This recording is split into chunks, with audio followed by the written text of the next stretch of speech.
नमस्कार दोस्तों। आज की इस वीडियो में हम लोग सीखने वाले हैं जीएसटी R9 में आईटीसी से रिलेटेड टेबल। जी हाँ दोस्तों, इससे पहले हमने सेल्स से रिलेटेड सभी टेबल को देखा था। अगर आप उस वीडियो को देखना चाहते हैं तो उस वीडियो का लिंक डिस्क्रिप्शन बॉक्स में दिया हुआ है, आप देख सकते हैं। यहाँ पर हम आईटीसी को समझने वाले हैं। दोस्तों, जो आईटीसी का टेबल है जीएसटी R9 में कौन कौन सा है? Table number 6, table number 7, table number 8 और 12 एंड 13। इतनी टेबल हमें समझना है। और इस टेबल में काम करने से पहले हम यह समझ लेते हैं कि इसका बेसिक क्या है, इसमें हमें करना क्या है। देखिए, आईटीसी में क्या होगा, आपने पूरे साल जीएसटीआर 3B के द्वारा आईटीसी क्लेम किया है, तो जो टेबल नंबर 6 आपका है, इसमें क्या होगा, जो आपने आईटीसी क्लेम किया है पूरे साल, उसका एक साथ पूरा अमाउंट आपको यहां आ जाएगा ऑटोमेटिक, और आपको उसका हिसाब देना है, पूरा डिटेल में देना कि आपने जो जो आईटीसी क्लेम किया 3B में, उसका पूरा डिटेल आपको देना है। टेबल नंबर 6 में आप ही ने क्लेम किया पूरे साल, उसका अमाउंट आपके सामने आ जाएगा और अपने बुक्स ऑफ अकाउंट के हिसाब से आपको इसमें उसका डिटेल देना है। इसके बाद टेबल नंबर 7, टेबल नंबर 7 में क्या होगा, टेबल नंबर 7 में आप जो आईटीसी क्लेम करते हो, 3B में क्लेम करते हो और 3B में भी उसको रिवर्स भी करते हो, तो अगर ऐसा अमाउंट है जो आपने रिवर्स किया है, उस रिवर्स अमाउंट को आपको टेबल नंबर 7 में दिखाना होगा। ओके, अब टेबल नंबर 8 भी सबसे मेन है। इसमें क्या होगा, यहां जो आपकी मैचिंग होगी आईटीसी की, उसका मैचिंग होगा GSTR2B से। मतलब कि जो GSTR2B में जितनी आईटीसी आपका पूरे साल का है, वह GSTR2B का अमाउंट आपको सामने आ जाएगा टेबल नंबर 8 में। और आपने कितना 3B में क्लेम कर लिया है, जो कि आपने टेबल नंबर 6 में डिटेल दिया हुआ है, तो GSTR2B में जो आईटीसी आपको दिखेगा, जीएसटी डिपार्टमेंट पोर्टल यह बोल रहा है कि आपको इतनी आईटीसी लेनी थी, इतना आईटीसी आपका है GSTR2B में, लेकिन आपने कितना क्लेम कर लिया है, कम क्लेम कर लिया है कि ज्यादा क्लेम कर लिया है, वह सारा मैटर आपका निकल कर आएगा टेबल नंबर 8 में। अब इस चीज को हम एक एक टेबल के अंदर जाकर एक एक कॉलम को समझेंगे, और इस पे वर्किंग करने से पहले आपको अपने एक्सेल सीट में पूरे बुक्स ऑफ अकाउंट को रिकंसिलिएशन करना है। किस तरीके से, मैं आपको फॉर्मेट बता रहा हूं। इस तरीके से, जैसे आपने 23-24 का लगाना है GSTR9, हम आईटीसी का टेबल समझ रहे हैं, तो अपने टैली का डाटा पूरा मंथली वाइज रख लो। इसके बाद आपने GSTR 3B में कितना आईटीसी क्लेम किया मंथली वाइज, पूरा डाटा ये रख लो और यहां लगा दो डिफरेंस।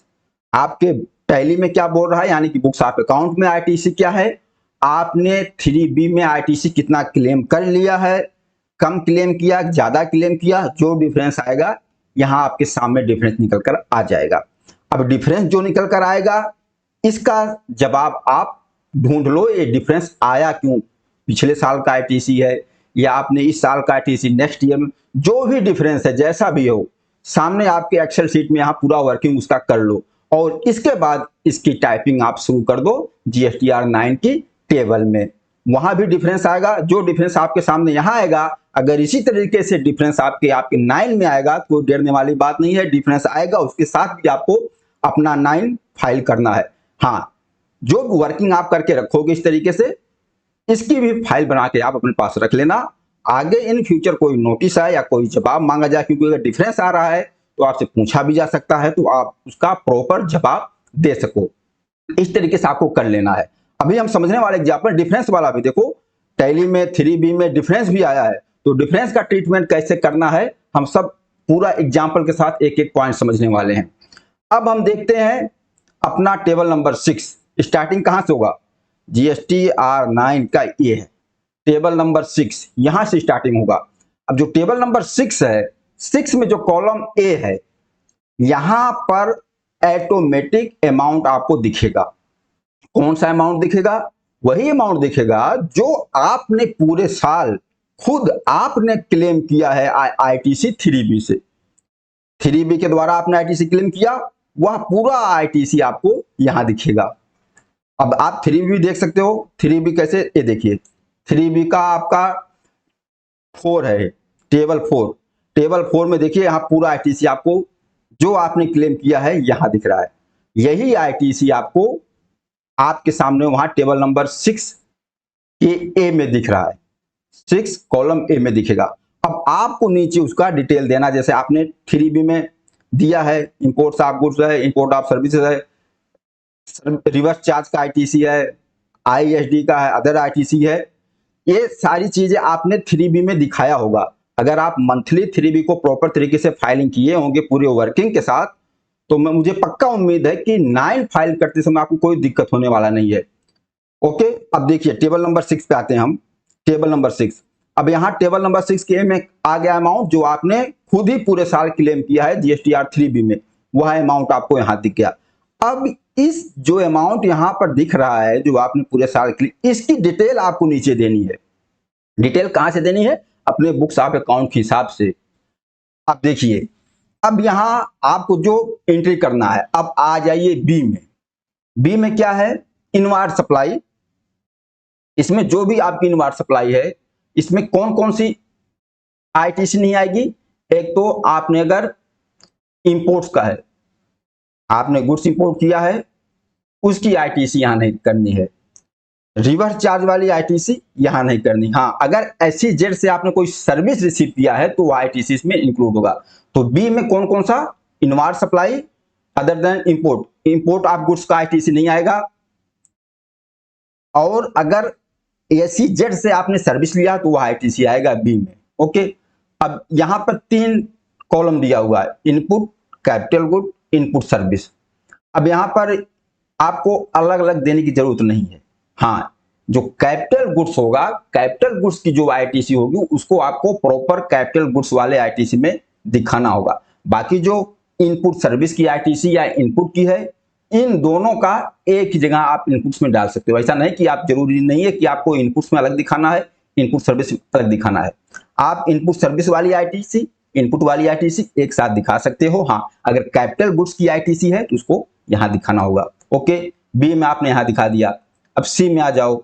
सी में inward supply received from unregistered person liable to reverse charge, मतलब कि आपने जो रिवर्स चार्ज की आईटीसी लिया है, और कौन सा?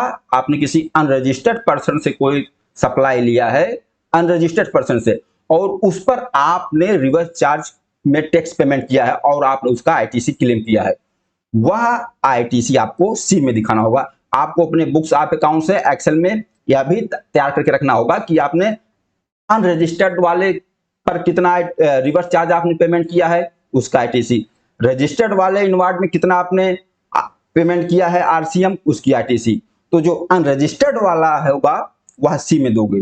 जैसे आपका कोई ट्रांसपोर्टेशन है, ट्रांसपोर्टर है, वह अनरजिस्टर्ड है, आपने उससे सर्विस लिया, लेकिन उस फ्रेट पर आपने आरसीएम में टैक्स पेमेंट किया और फिर आपने उसको आईटीसी क्लेम किया। बाकी सामने वाला जो आपका सप्लायर है अनरजिस्टर्ड है, उस तरीके की जो आरसीएम की आईटीसी होगी उसको सी में दिखाना है। ओके, यहां भी वही सीन है, input, capital goods, input service. तो कैपिटल गुड्स का है तो कैपिटल गुड्स को आपको अलग से दिखाना है, बाकी इनपुट, इनपुट सर्विस का एक साथ दिखा देना है। ओके, अब डी वाला जो है, डी में सेम वही आरसीएम की आईटीसी, लेकिन यह रजिस्टर्ड पर्सन से। सामने वाला आपका जो सप्लायर है वह रजिस्टर्ड पर्सन है, लेकिन आपने आरसीएम में टैक्स पेमेंट किया है और उसकी आईटीसी क्लेम किया है, तो उसको आपको डी में दिखाना है उस अमाउंट को। और ये सब आपने वर्किंग करके पहले रखा है, वहीं से आपको यहाँ टाइपिंग करना है। आपने सारी वर्किंग कर लिया पहले, पूरा बुक्स ऑफ अकाउंट रिकंसिलेशन करके आपने तैयार किया हुआ है, उसी की एंट्री आपको यहाँ करना है, कोई दिक्कत नहीं।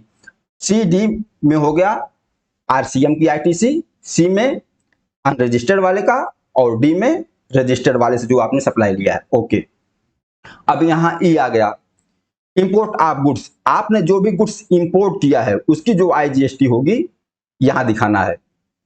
और इसमें अगर SEZ से भी आपने परचेज किया है, SEZ से भी सप्लाई लिया है, तो SEZ वाला भी अमाउंट इसमें आ जाएगा। इंपोर्ट ऑफ गुड्स और SEZ से जो आपने रिसीव किया है, दोनों का जो इसमें तो आईजीएसटी होगा, IGST अगर इनपुट है तो IGST यहाँ कैपिटल गुड्स का है, तो यहाँ इसमें दो ही दिया हुआ है, इनपुट और कैपिटल गुड्स।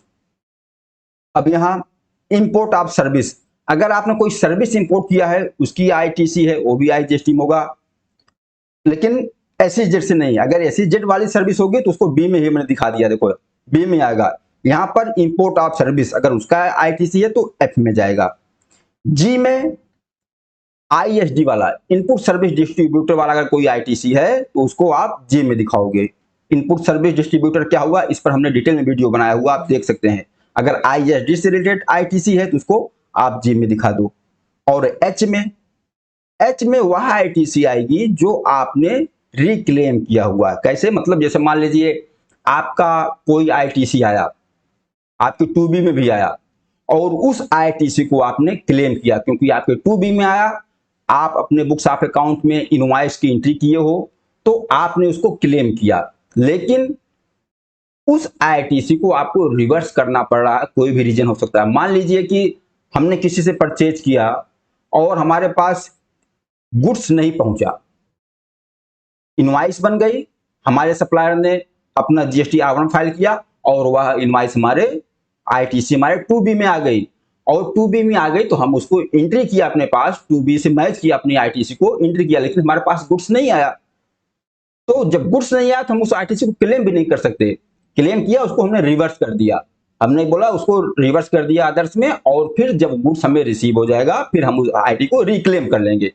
तो इस तरीके का जो केस है, आपने ITC लिया, उसको रिवर्स कर दिया किसी रीजन से, लेकिन बाद में फिर आपने उसको रिक्लेम किया, ऐसा भी केस हमारे 3B में चलता है।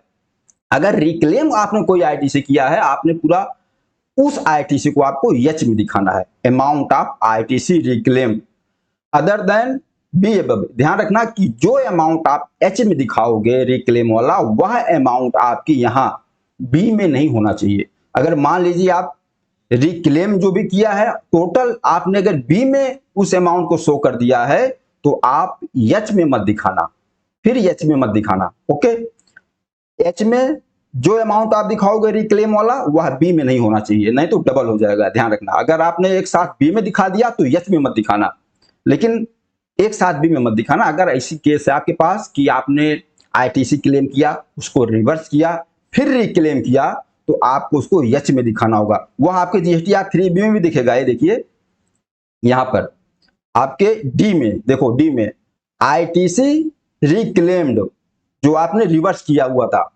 अगर 3B में भी आपको यह ट्रीटमेंट करना पड़ेगा। ITC रिवर्स करने के बाद जब आप रिक्लेम करोगे तो आपको 3B के D के 1 में दिखाना पड़ेगा जो ITC आप रिक्लेम कर रहे हो। अगर वह ITC आपने यहां दिखाया है रिक्लेम वाला तो आपके 3B के D में भी दिखेगा।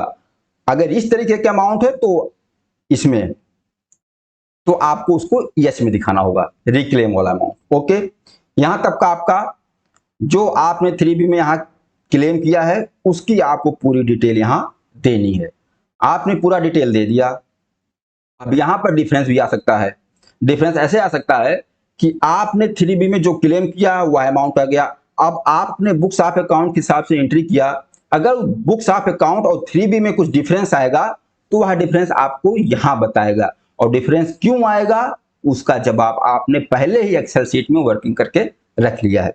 वैसे यहां पर डिफरेंस नहीं आना चाहिए, क्यों? क्योंकि आपने ही अपना 3B क्लेम किया है और आपने उसका डिटेल आपने इसमें दिया है, जो आपने क्लेम किया उसका मैचिंग करवाना है। ओके, अब आगे के आ गया।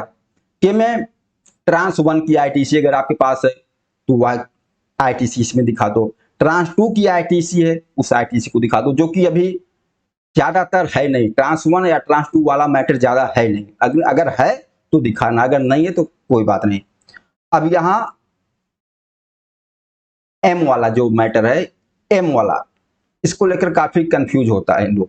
और M वाले में जो इसमें एनी अदर ITC अवेल्ड, ये वाला जो है बट नॉट, ये जो M वाला है 6M का, इसको लेकर काफी कंफ्यूजन होता है और लोग इसमें भी अपने तरीके से अलग अलग चीजें बताते हैं कि इसमें ये ITC दिखा दो, इसमें ये ITC दिखा दो। प्रीवियस फाइनेंशियल का ITC अगर 3B में आपने क्लेम किया है, प्रीवियस फाइनेंशियल वाला अमाउंट आप M में दिखा दो। लेकिन जो मैं समझता हूं इसमें ऐसी कोई ITC नहीं दिखानी है।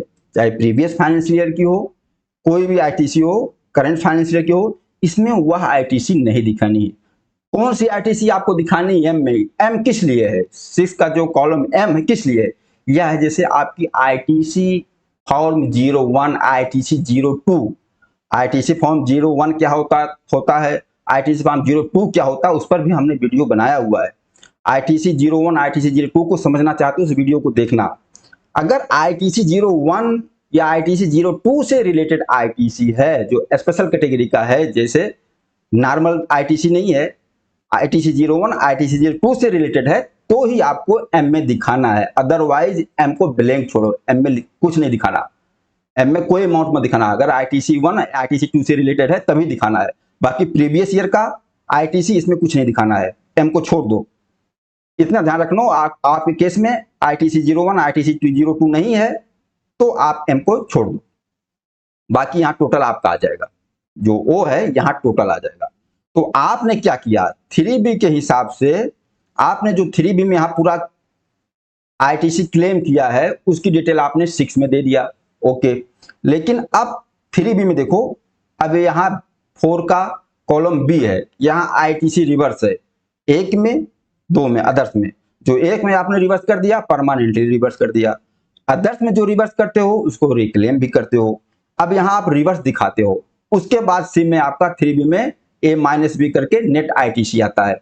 तो आपने टेबल 6 में पूरा आईटीसी जितना क्लेम किया वो दिखा दिया, लेकिन आपने जो रिवर्स किया है पूरे साल में, आपको यहाँ समरी दिखेगी, 3B डाउनलोड कर लोगे। अब जो रिवर्स किया है इसको आपको टेबल 7 में दिखाना है। कहाँ? अब आ जाइए टेबल 7 में, ये देखिए ये टेबल 7 है।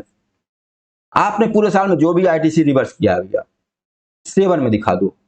अब as per rule 37, 39, 42, 43, 17, 5, trans 1, trans 2 जो है, अगर आपने अलग अलग वर्किंग कर रखा है तो अलग अलग दिखाओ। अगर एक साथ आपको दिखाना है तो H1 में यहाँ सारी जो परमानेंटल रिवर्सल है या अदर में जो रिवर्सल आपने 3B में किया, एक साथ सारा कुछ आपने H में दिखा दो, और यहाँ आप शो कर दो, टाइप कर दो किस चीज का क्या डिटेल, आपको जो भी नरेशन लिखना है आप यहाँ टाइप कर दो, एक साथ दिखा दो। अगर आपके पास वर्किंग अलग अलग है तो कोई दिक्कत नहीं तो एक साथ पूरी आईटीसी रिवर्सल यहाँ दिखा दो। अब यहाँ पर आपका नेट आईटीसी आ जाएगा, आपने जो आईटीसी क्लेम किया था और जो आईटीसी आपने रिवर्स किया था, नेट आईटीसी आपका यहाँ पर 7 कॉलम जे में आपको दिखेगा कि आपने एक्चुअल में इतना आईटीसी क्लेम किया। जैसे आपके 3B में यहाँ रिवर्सल के बाद नेट आईटीसी सी में आ रहा है, इस तरीके से आपको 7 में आ जाएगा। ये वर्किंग आपने भैया कर दिया, जो आईटीसी आपने रिवर्स किया, जो आईटीसी आपने क्लेम किया, आपने अपने 3B के हिसाब से, अपने बुक्स ऑफ अकाउंट के हिसाब से इतना वर्किंग कर दिया 6 और 7। अब आपका मेन टेबल जो है 8 है। अब यहाँ आप समझने वाले हैं डिफरेंस भी। अब 8 क्या है, यहाँ आपकी मैचिंग किससे करवाई जाएगी? GSTR 2B से, क्योंकि GSTR 2B में आपकी पूरी आईटीसी दिखेगी। अब यहां पर देखिए जो टेबल 8 का ए है, ITC as per GSTR 2B में जितनी आईटीसी आपको दिख रही है, डिपार्टमेंट जितना आईटीसी आपको दे रहा है, जो 2B में आईटीसी आपको आती है वो आईटीसी आप क्लेम कर सकते हो। तो 2B का पूरी आईटीसी आपको यहां ऑटोमेटिक दिखेगा, ओके। अब हम 3B फाइल करते हैं तो अपने 2B के हिसाब से ही करते हैं, जो 2B में हमारी आईटीसी आता है उस आईटीसी को हम 3B में क्लेम करते हैं, और जो आईटीसी हमारे 2B में नहीं दिख रहा है उसको हम 3B में नहीं क्लेम करते। मंथली हम 2B 3B को मैच करके ही चलते हैं। अगर आपने मंथली 3B फाइल करते समय 2B 3B को मैच करके काम किया है और यहाँ आपको पूरे साल की वर्किंग करनी है तो कोई दिक्कत नहीं आने वाली है। इसी तरीके से जैसे आप मंथली 2B 3B मैच करके 3B फाइल करते हो, इसी तरीके से पूरे साल का आपको 2B के साथ मैचिंग करवाना है। तो यहाँ टेबल 8 ए के आ गया 2B से आईटीसी की आपकी इतनी आईटीसी है, और आपने जो आईटीसी क्लेम कर लिया है, आपने कहाँ क्लेम किया? टेबल 6 में दिखाया, टेबल 6 के बी में, और एच में जो रिक्लेम किया आपने एच में दिखाया, बाकी सब बी में दिखाया। यहां पर ऑटोमेटिक आ जाएगा। अब यहां पर क्या दिखेगा कि आपने ए में 2B में इतनी आईटीसी है, और बी में आ जाएगा कि आपने आईटीसी इतना क्लेम कर लिया है। अब ये तो 2B है और आपने ये बी वाला क्लेम किया है। अब इन दोनों का डिफरेंस आपको निकालना है, कहां, डी में दिखेगा। लेकिन अभी यहां अगर डिफरेंस आएगा तो यहां दिख जाएगा, लेकिन आपको एक बीच में सी भी दिख रहा है, टेबल का कॉलम सी का भी अभी समझते हैं सी में क्या दिखाना है। ए और बी समझ में आ गया। ए 2B में जो अमाउंट है वो दिख गया और बी में जो आपने क्लेम किया आईटीसी वो दिख गया। ओके, अब क्या यहां डिफरेंस भी आ सकता है डी में? हाँ डिफरेंस आएगा। कैसे डिफरेंस आएगा उसको हम समझते हैं। देखिए पहले सी को भी समझ लेते हैं। अब आपने देखा कि 2B में आपको आईटीसी ज्यादा आ रहा है, ठीक है, 2B में आईटीसी ज्यादा आ रहा है, ठीक है, लेकिन आपने 3B में आईटीसी कम क्लेम किया। तो जो आईटीसी आपने कम क्लेम किया उसको देखो, हो सकता है कि आपने 24 पर 2B में तो आपके आ गया था, लेकिन आपने उस फाइनेंशियल ईयर में यानी कि 23-24 में आपने नहीं क्लेम किया, आपने 24-25 में क्लेम किया। तो आपने रिकैंसिलेशन में देखा कि हाँ ये अमाउंट आपने 24-25 में क्लेम कर लिया है, तो आप उस अमाउंट को यहां सी में दिखा दो। जो आपके 2B में दिख रहा है 23-24 के फाइनेंशियल ईयर में, लेकिन आपने 23-24 के 3B में नहीं क्लेम कर पाए, लेकिन आप उसको अपना टाइम पीरियड के दौरान 24-25 में आपने क्लेम कर लिया है। तो उस आईटीसी को आपको सी में दिखाना है, ठीक है। और सी में जो आईटीसी दिखाओगे, अब आपका टेबल 12 और 13 को भी समझ लो, सी वाला केस आपके 12-13 से मैच करेगा। देखिए नेक्स्ट फाइनेंशियल में आपने जो क्लेम किया 23-24 की आईटीसी को 24-25 में क्लेम किया, तो उसको टेबल 8 की सी में तो दिखाओगे और यहां 13 में भी दिखाओगे, टेबल 13 में। और अगर ऐसा केस आता है कि आपने आईटीसी को रिवर्स किया है, नेक्स्ट फाइनेंस 23-24 का आईटीसी को रिवर्सल किया है, कम किया है 24-25 में, तो उसको आप टेबल 12 में दिखाओगे। अगर आपने आपका रिवर्सल भी है और नेक्स्ट फाइनेंशियल में क्लेम भी किया है, तो जो आपने नेक्स्ट फाइनेंशियल में क्लेम किया है उसको तो 13 में दिखाओ, जो रिवर्सल किया है उसको 12 में दिखाओ। माइनस, यहाँ माइनस प्लस करो, मैनुअल कैलकुलेशन लगाओ, क्या अमाउंट आता है माइनस प्लस करके जो अमाउंट आता है आप उसको प्लस में आता है टेबल सी में दिखाओ, माइनस में आता है टेबल सी में दिखाओ। यहां आपको इतनी वर्किंग करनी होगी। अब आ जाइए टेबल 8 पर, ठीक है। अब दोस्तों यहां पर देखो हमारा डिफरेंस दो तरीके के आ सकता है। अब यहाँ डिफरेंस वाला एग्जांपल हम देख लेते हैं। देखिए यहां पर जैसे मान लीजिए, अब यहां पर हमारे टैली में 50,000 ITC CGST, 50,000 SGST, 1 lakh IGST. 3B में आईजीएसटी में जीरो डिफरेंस है, डिफरेंस सीजीएसटी एसजीएसटी में आ गया। कैसे कि बुक्स में तो 50,000 है, आपने 3B में 51,000 क्लेम किया है, 51,000 मतलब 1,000 सीजीएसटी और एसजीएसटी आपने ज्यादा क्लेम किया है। और ये डाटा जो आपका 2B है 2B में आएगा। अब ये डिफरेंस दो तरीके का हो सकता है। देखो एक थोड़ा सा मैनुअल समझो। जैसे मान लीजिए आपका 22-23 का आईटीसी है, अगर वह आईटीसी आपके 22-23 वाले जो आईटीसी है, अगर वह आईटीसी आपके 22-23 के 2B में आ गया है, ध्यान देना, अगर 22-23 के जीएसटीआर 2B में आपके आईटीसी आ गया था, लेकिन आपने 22-23 में उस आईटीसी को नहीं क्लेम किया, उस आईटीसी को आपने 23-24 में क्लेम किया। ध्यान रखना 22-23 की आईटीसी को आपने 23-24 में क्लेम किया, लेकिन वो आईटीसी आपके 2B के 22-23 में दिख रहा था। अब तो आपके टेबल 8 में डिफरेंस आएगा। क्यों डिफरेंस आएगा? क्योंकि वह आईटीसी आपके 22-23 के 2B में आ गया था, लेकिन आपने 22-23 के 3B में उसको नहीं क्लेम किया, आपने उसको 3B में क्लेम किया 23-24 के। अब वह आईटीसी आपके 23-24 के 2B में नहीं आएगा, लेकिन आपने 3B में क्लेम किया है, तो टेबल 8 में डिफरेंस बताएगा। क्या डिफरेंस बताएगा? देखिए टेबल 8 में डिफरेंस बताएगा कि आपने ज्यादा आईटीसी ले लिया है। ध्यान देना, अगर इस तरीके का केस है तो जो आईटीसी आपको ज्यादा बता रहा है, तो आपने 22-23 के जीएसटीआर 9 में उसको टेबल 8 सी में दिखाए होंगे। जैसे यहां भी आपने 23-24 की आईटीसी आपने 24-25 में क्लेम किया, तो सी में दिखा रहे हो इतना अमाउंट हमने नेक्स्ट फाइनेंशियल में क्लेम किया है। अब ये जो 2B में आईटीसी होगी आपके 24-25 में नहीं जाएगी, अब 24-25 का आप 9 फाइल करोगे तो वहां दिखाएगा कि आपने आईटीसी ज्यादा क्लेम कर लिया। वही केस यहाँ, अगर 22-23 का आईटीसी है और 22-23 की 2B में आ गया था, लेकिन आपने 23-24 में क्लेम किया, तो यहाँ 23-24 के 2B में वो नहीं दिखेगा, लेकिन आपको यहाँ दिखाएगा कि आईटीसी आपने ज्यादा क्लेम कर लिया है। तो ज्यादा क्लेम कर लिया है, कोई दिक्कत नहीं, ज्यादा डिफरेंस आ रहा है, इसके साथ फाइल करो। आपने वर्किंग तो कर रखा है, आपको पता है कि यह पिछले साल का आईटीसी है। और दूसरा केस ये भी हो सकता है कि आपका 22-23 का आईटीसी है, बुक्स ऑफ अकाउंट का 22-23 का आईटीसी है, लेकिन आप उसको 23-24 में क्लेम कर रहे हो। क्यों? जैसे मान लीजिए आपने मार्च मंथ में किसी से कुछ माल परचेज किया, आपके पास इनवॉइस आई, मार्च मंथ की इनवॉइस थी पिछले साल, आपने मार्च मंथ में उसकी इनवॉइस की एंट्री की, आईटीसी की एंट्री की अपने बुक्स ऑफ अकाउंट में, लेकिन आपके सप्लायर ने अपना जीएसटी R1 ही नहीं फाइल किया। जब R1 नहीं फाइल किया तो आपकी 2B में नहीं आया मार्च वाले में, जब 2B में नहीं आया तो आपने आईटीसी क्लेम नहीं किया, लेकिन आपकी इनवॉइस तो पिछले साल की है 22-23 की। यह भी केस हो सकता है।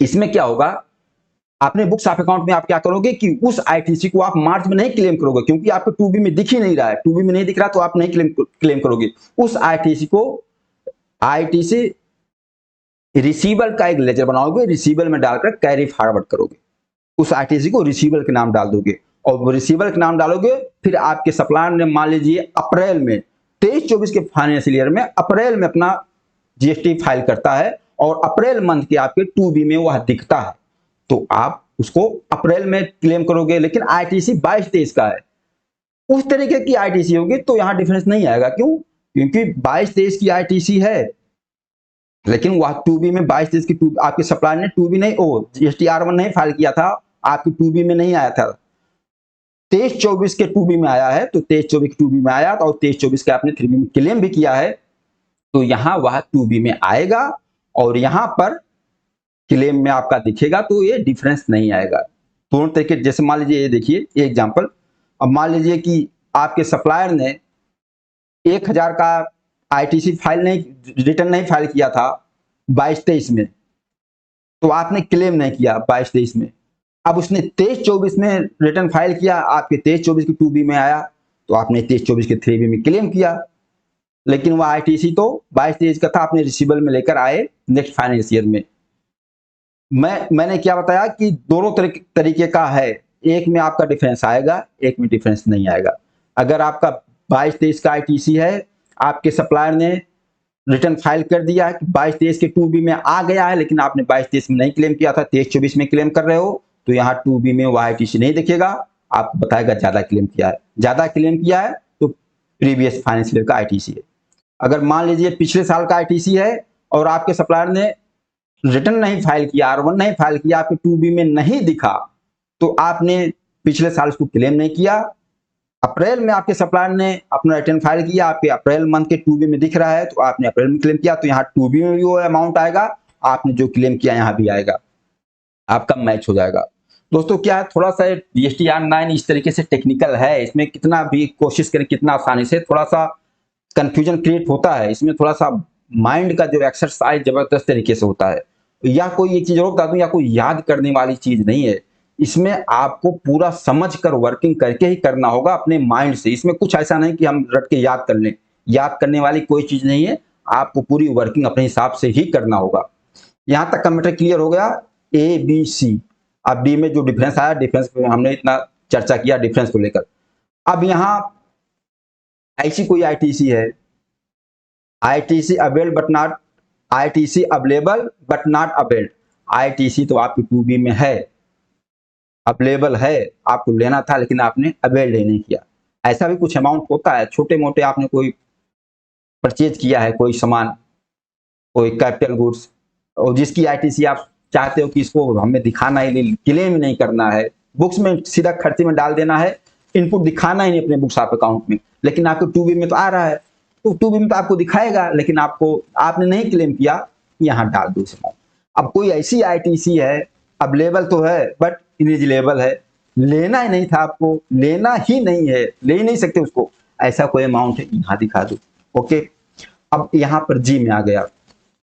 अब यहाँ पर IGST pad on import of goods, या SEZ से आपने कुछ परचेज किया है, उससे आपने जो कुछ परचेज किया है इंपोर्ट आउटपुट, जो IGST आपने पेमेंट किया है, पेड किया है, उसको आपको यहाँ दिखाना है।